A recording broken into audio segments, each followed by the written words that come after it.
ವೀಕ್ಷಕರೇ, ನೀವಿನ್ನೂ ನಮ್ಮ ಚಾನಲ್ಗೆ ಸಬ್ಸ್ಕ್ರೈಬ್ ಆಗಿಲ್ಲ ಅಂದರೆ ಇವಾಗ ಸಬ್ಸ್ಕ್ರೈಬ್ ಮಾಡ್ಕೊಳ್ಳಿ. ಹಾಗೆ ಪಕ್ಕದಲ್ಲಿರುವ ಬೆಲ್ಲೈಕನ್ ಕೂಡ ಪ್ರೆಸ್ ಮಾಡಿ ವಿಡಿಯೋನ ಸಂಪೂರ್ಣವಾಗಿ ನೋಡಿ.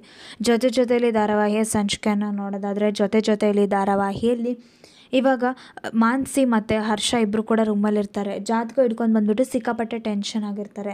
ಅಮ್ಮ ಮಾಡೋದವರಂದಲ್ಲ. ಅಮ್ಮ ಇವಾಗ ಏನು ಇಲ್ಲಿ ಮೈಂಡ್ ಗೇಮ್ ಏನು ಆಗ್ತಾ ಇದೆ ಅಂತಂದರೆ, ಈ ಜಾತಕ ಎರಡು ಒಂದೇ. ಅಂದರೆ ರಾಜನಂದಿನಿ ಅಕ್ಕನ ಜಾತಕ ಮತ್ತು ಅನು ಅತ್ತಿಗೆ ಜಾತಕ ಇಬ್ರದ್ದು ಕೂಡ ಒಂದೇ ಸೇಮ್ ಅಂತ ಹೇಳ್ತಾ ಇದ್ದಾರೆ. ಅಂದಾಗ ಏನು ಹೇಳ್ತಾ ಇದೆಯಾ ಹರ್ಷ, ನೀನು ಸೇಮ್ ಆಗೋಕ್ಕೆ ಹೇಗೆ ಸಾಧ್ಯ? ಇಬ್ಬರು ಮನುಷ್ಯರದ್ದು ಅದು ಒಂದೇ ಫ್ಯಾಮಿಲಿಲಿ ಅಂತ ಅಂದಾಗ, ನೋಡು ಇದೇ ಆಗ್ತಾ ಇರೋದು ಅಂತ ಹೇಳ್ತಾರೆ. ಹೌದಾ, ಅದಕ್ಕೆ ಈಗ ನಮ್ಮ ಜ್ಯೋತಿಷ್ಯಗಳದ್ದು ಶಾಸ್ತ್ರ ಸುಮ್ಮನೆ ಎಲ್ಲರೂ ಸುಳ್ಳು ಹಾಗೆಲ್ಲ ಹೇಳಲ್ಲ. ಎಷ್ಟೋ ವರ್ಷದಿಂದ ಅದನ್ನೇ ಮಾಡ್ಕೊಂಡು ಬಂದಿದ್ದಾರೆ.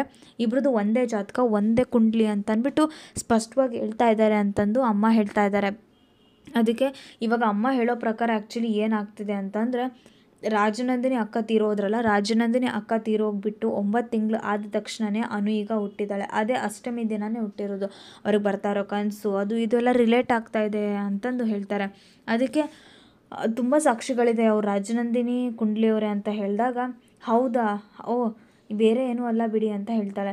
ಅದಕ್ಕೆ ಅದೇ ರಾಜನಂದಿನಿ ಅಕ್ಕ ಹುಟ್ಟು ಬಂದಿದ್ದಾರೆ ಅಂದ ತಕ್ಷಣ, ಹೌದು ನೀವು ಹೇಳ್ತಾ ಇರೋದು ನಿಜ, ನನಗೂ ಹಾಗೆ ಅನ್ನಿಸ್ತಾ ಇದೆ, ಅವರೇ ಹುಟ್ಟು ಬಂದಿರೋದು ಮತ್ತೆ ವಾಪಸ್ಸು ಅಂತಂದ್ಬಿಟ್ಟು ಮಾನಸಿ ಹೇಳ್ತಾ ಇರ್ತಾಳೆ.